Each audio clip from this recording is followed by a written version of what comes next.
Bakery style bakarkhani घर में बनाना बहुत ही आसान है। बहुत ही सस्ते में ये बागखानी बनकर तैयार हो जाती है। ये देखिए कितनी टेस्टी है और अंदर की लेयर्स देखें कितनी अच्छी आई हैं। अस्सलाम वालेकुम, कैसे हैं आप सब? आई होप सब खैरियत से होंगे। आज मैं आपसे बागखानी की ऑथेंटिक रेसिपी शेयर कर रही हूँ, जिसके लिए हम पहले यूनिपफ बनाएंगे। मैंने यहाँ 2 कप डालडा घी को गर्म कर लिया था एक पैन में, और जब ये गर्म हो गया था तो इसे ठंडा किया था। इतना ठंडा होना चाहिए मैं फिंगर जा सके। उसके बाद बहुत सारी बर्फ डाल दी थी और ठंडा पानी डाल दिया था।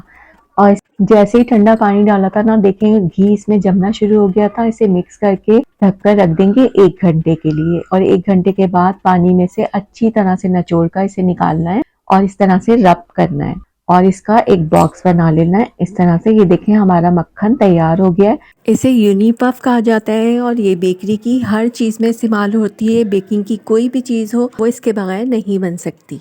के बाद एक डिश लेंगे और इसमें एक शॉपर इस तरह से फैला के रखेंगे और उसमें ये यूनिपफ रख देंगे और इसे अच्छी तरह से इसमें सेट कर लेंगे ताकि इसका शेप आ सके। अब 10 मिनट के लिए इसे फ्रिज में रख देंगे ताकि ये अच्छी तरह सेट हो जाए। आगे चल के बताऊंगी। इसमें से कितनी यूनिपफ आपने लेनी है 1 कप मैदे के लिए। तो सबसे पहले डो बना लेते हैं। इसके लिए मैंने एक बॉल में आधा कप पानी लिया है, हाफ टेबल स्पून इसमें चीनी डाली है, हाफ टी स्पून इसमें नमक डाला है, एक चुटकी येलो फूड कलर डाला है, 1 टेबलस्पून ऑयल डाला है। मिक्स करेंगे अच्छी तरह से जब तक चीनी पानी में घुल नहीं जाती। उसके बाद हम इसमें ऐड करेंगे 1 कप मैदा। और कलर मैंने इसलिए डाला है कि इसमें बहुत अच्छा सा कलर आए बागखानी में, जैसे बेकरी की बागखानी में होता है। अब इस डो को गूंद लेंगे, बहुत नरम सी डो गूंदेगी ये। और उसके बाद हम इस पर 1 टेबलस्पून ऑयल लगाएंगे और इसे 10 मिनट के लिए रख देंगे ढककर। और यहाँ देखिए 10 मिनट हो गए थे यूनिपफ रखे हुए और ये अच्छी तरह से सेट हो गई है। अब यहाँ पर 2 कप की यूनिपफ थी ये, तो हम इसके 4 पीस करेंगे, यानी 1 कप मैदे के लिए हम आधा कप यूनिपफ उसमें इस्तेमाल करेंगे। तो मैंने यहाँ पर देखिए 4 कट लगा दिए हैं और 1 पीस मैंने इसमें से निकाल लिया है बाकरखानी के लिए। और इसे वापस हम इस तरह रख देंगे और ये बाद में बेकिंग की कोई भी हम चीज़ बनाएंगे ना, उसके लिए इस्तेमाल हो जाएगी। इसके बाद मैंने बाकरखानी के लिए ट्रे भी तैयार कर ली थी और इसे ग्रीस करके बटर पेपर लगा के अब हम डो को ना इस तरह से रब कर लेंगे काउंटर पर, ताकि ये और अच्छी तरह स्मूथ हो जाए। अब इसे एक प्लास्टिक की थैली में हम इस तरह करके रख देंगे 10 मिनट के लिए। 10 मिनट के बाद हम इसे निकालेंगे और थोड़ा सा मैदा डस्ट करेंगे और इसे बेलना शुरू करेंगे। तो हमें बहुत ही बारीक सी लेयर बेलनी है। इस तरह से मैंने पेड़ा बना लिया था और इसे बेलना शुरू कर दिया था। आप भी काउंटर पर इसे बेलिएगा ताकि अच्छी तरह बड़ी सी ये बेल सके, और कोशिश कीजिएगा इसे चकोर शेप में बेलें। इसे हम ठीक तरह से फोल्ड कर सके जैसे पफ पेस्ट्री होती है। तो ये देखिए मैंने इसे अच्छी तरह से फैलाकर बेल लिया था और इसके बाद हम इस पर यूनिपफ रखेंगे। आप इस तरह से भी इसको फोल्ड कर सकते हैं, लेकिन मैंने इसे हाथ की मदद से या चम्मच की मदद से अच्छी तरह से फैला लिया। तो आपने भी इसी तरह करना है। ये 2 तरीके हैं पफ पेस्ट्री बनाने के। या तो आप इसे सेंटर में रखकर और फोल्ड कर लें, या फिर इस तरह से फैलाकर इसे फोल्ड कर लें। इस तरह से ये बटर जो है ना बाहर नहीं निकलेगा जब हम इसे बेलेंगे। तो मैंने देखे अच्छी तरह से इसे फैला लिया था। अब इसे फोल्ड कर लेंगे हम, और फोल्ड करके हम 20-20 मिनट तक ज़रूर रखेंगे इसे।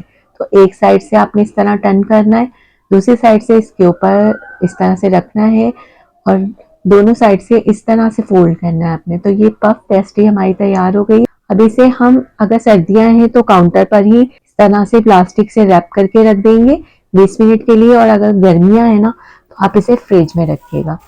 20 मिनट के बाद इसे दोबारा से बेलेंगे हम, थोड़ा सा मैदा डस्ट करेंगे इस तरह से इसे टैप करके आहिस्ता आहिस्ता पहले हाथ से बढ़ाना है, उसके बाद बेलन से हल्के हाथ से हमें बेलना है कि मक्खन जो हमने अंदर रखा है ना वो बाहर ना निकले। और इसे फिर चकोर शेप में ही हमें इसे बेलना है। जितना ज़रूरी है आप मैदा इस पे छिड़क कर और इसे बेल सकते हैं, कोई मसला नहीं है। तो मैंने इसे दोबारा से चकोर शेप में इस तरह से बेल लिया था। अब इसे बहुत बारीक नहीं बेलना है आपने, बस नॉर्मल बेलना है और फिर इस तरह से दोनों तरफ से टर्न करते हुए इसे इस तरह से बिल्कुल फोल्ड कर देना है। तो ये देखिए दूसरी बार भी मैंने इसे फोल्ड कर दिया है और अब इसे दोबारा से प्लास्टिक में रैप करके हम यहीं काउंटर पर रख रहे हैं, क्योंकि अभी सर्दियां हैं। और मिलते हैं 20 मिनट के बाद। तो 20 मिनट हो गए थे। अब इसे प्लास्टिक से निकाल लेंगे और दोबारा से काउंटर पे मैदा डस्ट करके हम इसे आहिस्ता आहिस्ता बेलेंगे, टैप करके पहले पहले हल्के हाथ से बेलेंगे और फिर इस तरह से हमें चौकोर साइज में ही इसे बेलना है। तो ये देखें मैंने इसे इस तरह से बेल लिया था। आपने भी बिल्कुल इसी तरह से 2 बार फोल्ड करके इसे रेस्ट ज़रूर देना है। 20 मिनट का रेस्ट देना है आपने। जितना हम इसको रेस्ट देंगे ना उतनी अच्छी इसमें लेयर्स बनेंगी। तो ये देखें मैंने इसे दोबारा से इस तरह से बेल लिया था। अब हम बाक़रख़ानी बनाना शुरू कर देंगे। बेलना आपने इस तरह है कि इसका जो मक्खन है ना अंदर जो हमने लगाया था, लेयर लगाई थी, वो ना निकले। बिल्कुल आराम से बेलना है इसे और इसके बाद हम इसकी फोल्डिंग करेंगे। तो उसके लिए ब्रश की मदद से मैंने इस पर पहले पानी लगा लिया इस तरह, ताकि जब हम इसे रोल करें ना तो आपस में ये लेयर्स आपस में चिपक जाएं। तो एक साइड से इसे इस तरह से रोल करना शुरू कर देंगे। बिल्कुल पतली हमें आराम से ना इसको इस तरह से टर्न करते हुए फोल्ड करना है। देखिए मैंने एक रोल बना लिया इसका। अब यहाँ से कटिंग कर देंगे। अब इसका दूसरा रोल भी इसी तरह बना लेंगे। तो ये 1 कप मैदा से मैं बना रही हूँ। तकरीबन 16 से 17 बाग़ानियाँ बनेंगी अगर आप बड़े साइज़ की बनाएंगे, और अगर छोटे साइज़ की बनाएंगे तो 20 से 25 आराम से बन जाएंगी। दूसरी शीट को भी मैंने इस तरह से रोल कर लिया है ताकि इसके किनारे जो है ना वो बिल्कुल चिपक जाए। अब हम बाक़रख़ानी के लिए कटिंग करना शुरू कर देंगे। थोड़ी थोड़ी से फासले पर ना इनकी कटिंग करना शुरू कर देंगे। ये देखिए इस तरह से अपने अंदाजे से आपने कटिंग करना है, बस इतना ही फासला रखना है। और ये मैंने इसकी कटिंग कर ली एक रोल की। दूसरे रोल की भी इसी के बराबर बिल्कुल कटिंग करेंगे ताकि एक जैसी बाक़रख़ानियाँ बने।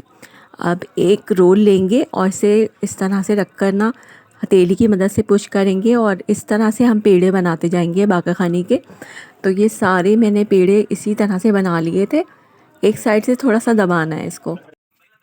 बाक़रख़ानी के लिए सारे पेड़े मैंने बना लिए हैं। अब ऊपर से थोड़ा सा मैदा डस्ट करके ना इसे हम 10 मिनट का रेस्ट दे देंगे। रेस्ट देना बहुत ज़रूरी है। कोई भी आप बेकिंग की चीज़ बनाते हैं ना तो उसमें जो है ना रेस्ट देना बहुत ज़रूरी होता है।